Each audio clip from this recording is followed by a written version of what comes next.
Assalamualaikum. Assalamualaikum warahmatullahi wabarakatuh. Perkenalkan, nama saya Muhammad Afandi, Stambuk A421-20065, kelas E PJKR 2020. Di sini saya akan memaparkan review materi strategi pembelajaran Penjas dari kelompok 1 sampai dengan kelompok 5. Mari kita lihat reviewnya sebagai berikut.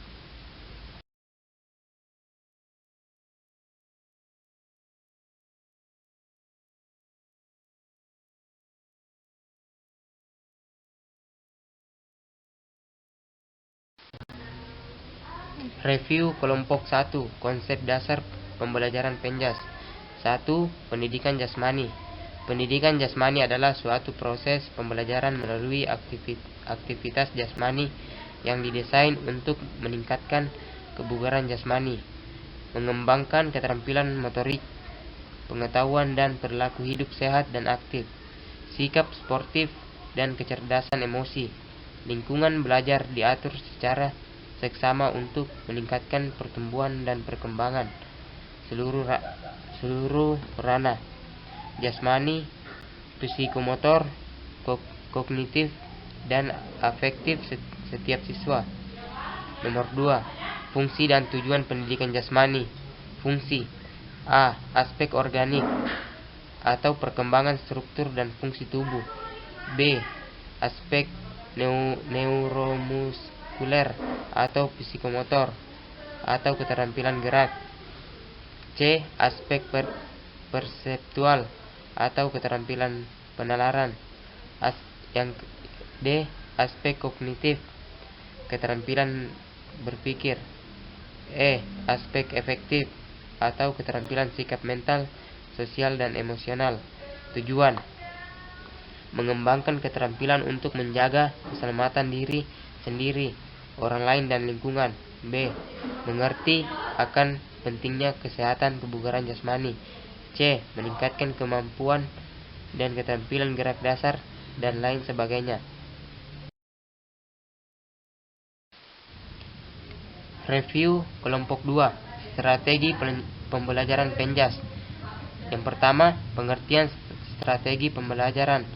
Secara umum, strategis mempunyai pengertian suatu besar haluan untuk bertindak dalam usaha mencapai sasaran yang telah ditentukan. Sedangkan belajar adalah bentuk aktivitas manusia yang dilakukan sejak lahir sampai meninggal dunia, atau suatu yang perubahan pada kepribadian yang dinyatakan pengusahaan atau tingkah laku yang baru berupa keterampilan, sikap, kebiasaan. Nomor 2. Prinsip-prinsip pembelajaran Penjas. A. Berorientasi pada tujuan. B. Aktivitas. C. Individualitas. D. Integritas. Yang ketiga, komponen strategi pembelajaran. Menurut Dickey dan Carey 1996 ada 5 komponen, yaitu: yang pertama, pembelajaran pendahuluan. Yang kedua, penyampaian informasi. Yang ketiga, partisipasi peserta didik. Yang keempat, tes. Yang kelima, kegiatan lanjutan.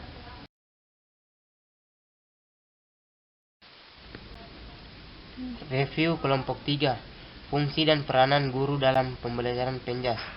Yang pertama, pendidikan jasmani.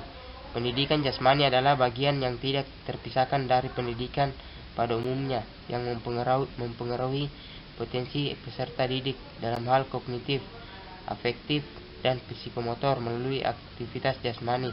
Yang kedua, fungsi pendidikan jasmani. 1.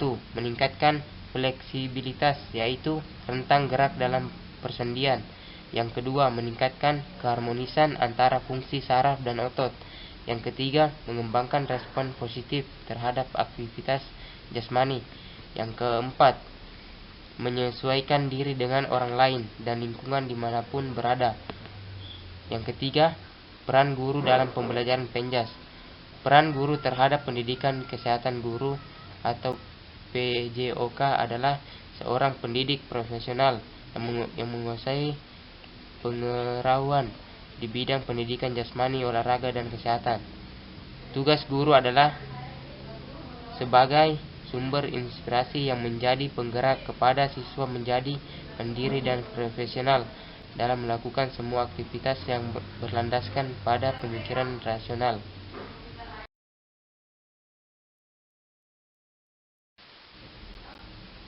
Review kelompok 4. Keterampilan mengajar guru dalam pembelajaran penjas.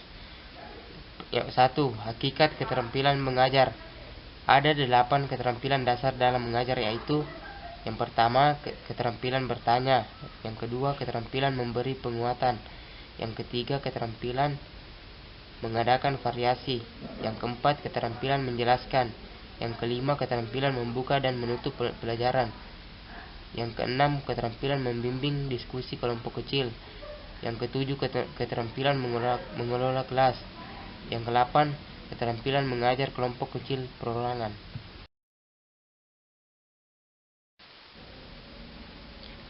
Review kelompok 5. Metode, model, dan gaya dalam strategi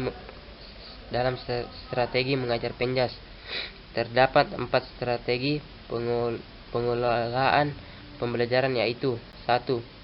Penjadwalan penggunaan strategi pembelajaran. 2. Pembuatan catatan kemajuan belajar.